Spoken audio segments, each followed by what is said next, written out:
Kondisi Vina dan Eki berbeda dari dakwaan yang diberikan kepada Saka Tatal. Jasad Vina Cirebon dan kekasihnya, Eki, usai alami pembunuhan pada 8 tahun silam, akhirnya terbongkar dalam sidang peninjauan kembali atau PKX Napi, Saka Tatal. Dalam sidang PK yang berlangsung di Pengadilan Negeri, PN, Kota Cirebon, Rabu, tanggal 24 Juli tahun 2024, Saka Tatal membawa sejumlah bukti baru. Diketahui, Vina adalah gadis 16 tahun asal Kampung Samadikun, Kecamatan Kejaksan, Kota Cirebon, Jawa Barat, yang tewas bersama kekasihnya, Eki, di Jalan Raya Talu, Kecamatan Talun, Kabupaten Cirebon, Jawa Barat pada Sabtu tanggal 27 Agustus tahun 2016. Keduanya disebut menjadi korban penganiayaan geng motor. Saka Tatal menjadi satu di antara para terpidana, yang saat ini masih mendekam dalam penjara. Di antara bukti baru atau novum tersebut, ada foto yang menunjukkan kondisi jasad korban Muhammad Rizky Rudiana atau Eki dan Vina saat di rumah sakit. Dalam foto Eki ditunjukkan tidak ada luka tusuk akibat benda tajam atau samurai, seperti yang ada dalam dakwaan. Kuasa hukum Saka Tatal mengatakan, bukti tersebut berdasarkan hasil visum dan autopsi jasad Eki di Rumah Sakit Gunung Jati. Sementara kondisi jasad Vina, disebutkan bahwa di muka korban terdapat luka akibat sabetan samurai oleh salah satu pelaku yang masih masuk dalam daftar pencarian orang, DPO, yakni Andi. Selain itu, dari hasil visum juga menunjukkan, ada pendarahan di hidung Vina. Dari novum kondisi jasad Vina dan Eki tersebut, kuasa hukum meyakini bahwa Saka tidak terlibat dalam pembunuhan itu. Apalagi, berdasarkan putusan Pengadilan Negeri Cirebon, Saka tidak melakukan tindakan pemukulan terhadap Eki. Begitupun terhadap Vina, Saka tak melakukan pemukulan atau penganiayaan kepada korban. Sebab dalam dakwaan disebutkan, yang melakukan hal demikian adalah DPO Andi. Saudara Andi menyabetkan samurai ke arah muka dan kaki anak korban Vina, sehingga tidak ada hubungan kausalitas perbuatan Saka Tatal bin Bagja dengan kematian Vina, kata kuasa hukum Saka Tatal saat membacakan novum atau bukti baru dalam sidang PK di Pengadilan Negeri Cirebon, Rabu. Sejumlah novum yang dibawa oleh pihak Saka Tatal di sidang PK ini diyakini dapat membuat kasus tewasnya Vina dan Eki menjadi terang benderang. Sekaligus, membuat Saka terbebas dari tuduhan terlibat dalam kasus pembunuhan Vina dan Eki di Cirebon pada 2016 silam.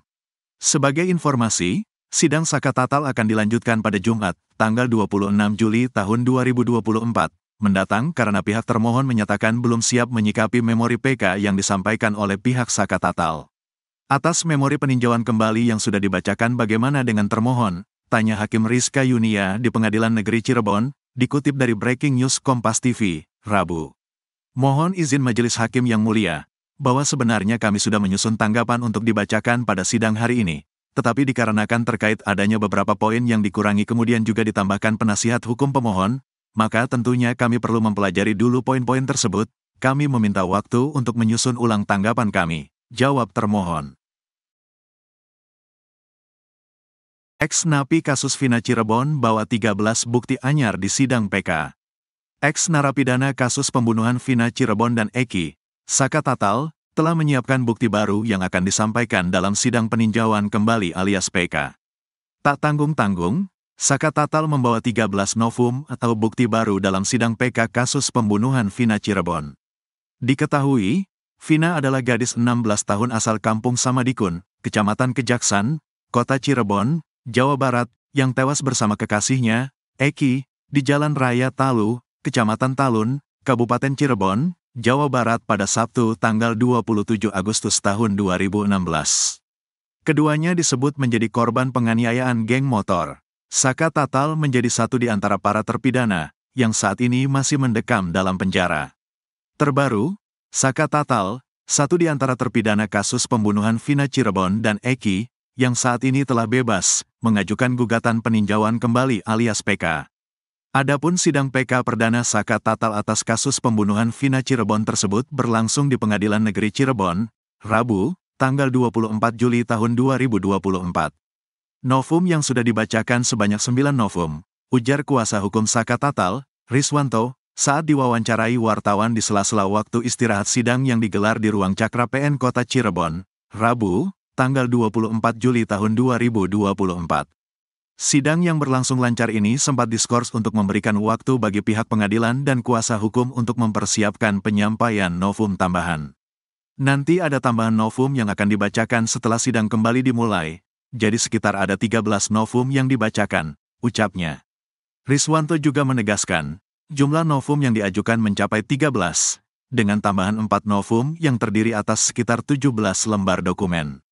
Sidang ini menjadi perhatian publik, terutama keluarga korban dan masyarakat yang berharap kasus ini dapat menemukan titik terang baru dengan adanya novum tersebut.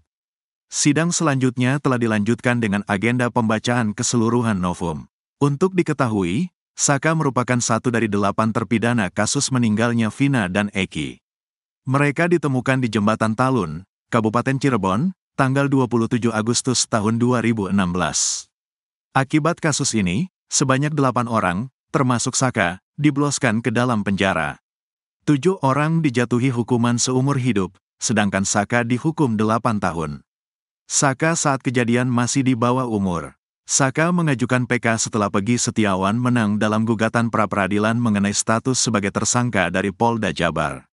Pegi ditetapkan sebagai tersangka ke-9 setelah ditangkap di Kopo, Bandung, Selasa, tanggal 21 Mei tahun 2024.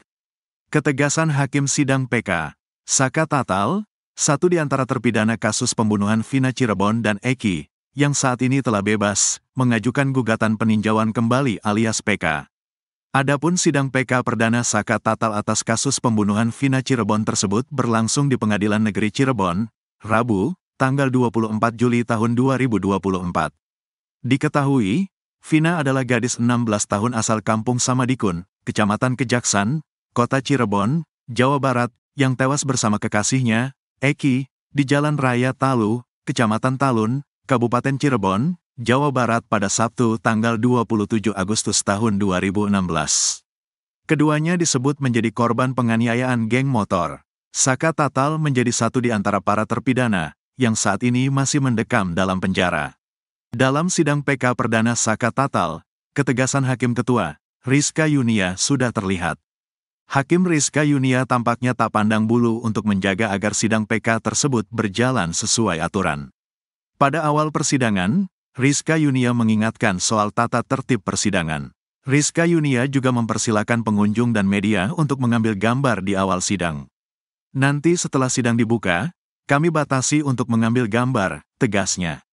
Sebelum sidang, pengunjung sudah diingatkan untuk tidak makan dan minum di dalam ruang sidang. Bahkan Rizka Yunia juga sempat menyinggung kuasa hukum Saka Tatal yang menangis sebelum sidang dimulai. Kami kasih waktu, ibunya masih nangis soalnya, kata dia lagi. Hakim Ketua juga sempat menegur kuasa hukum Saka Tatal karena menerima telepon di dalam ruang sidang. Dilarang menerima telepon selama persidangan, ponsel silakan disenyapkan, ujar Hakim Rizka. Kemudian setelah sidang dimulai, ia tiba-tiba meminta kuasa hukum berhenti dulu membacakan tuntutan.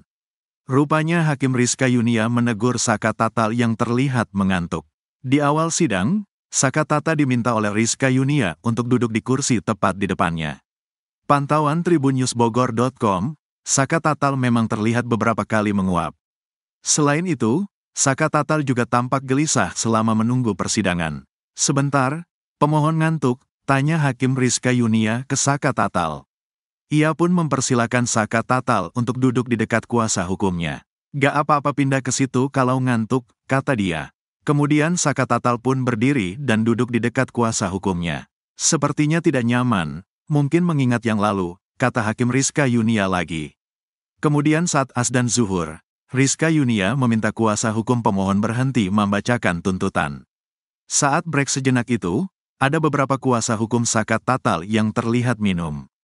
Rupanya saat sidang dimulai kembali, Rizka Yunia pun menegur kuasa hukum tersebut. Ia meminta semua yang ada di dalam ruang sidang untuk menaati tata tertib. Diingatkan sekali lagi untuk menaati tata tertib persidangan. Jika pengunjung sidang atau siapapun yang hadir di dalam ruang sidang ini mau minum, untuk minum silakan keluar. Jangan minum di dalam ruang sidang, tandasnya. Ketegasan Rizka Yunia ini jadi angin segar, sebab sikapnya mirip seperti Hakim Eman Sulaiman. Di mana Hakim Eman Sulaiman juga cukup tegas di awal persidangan. Dirinya juga menegaskan bahwa ia tak bisa dipengaruhi oleh siapapun.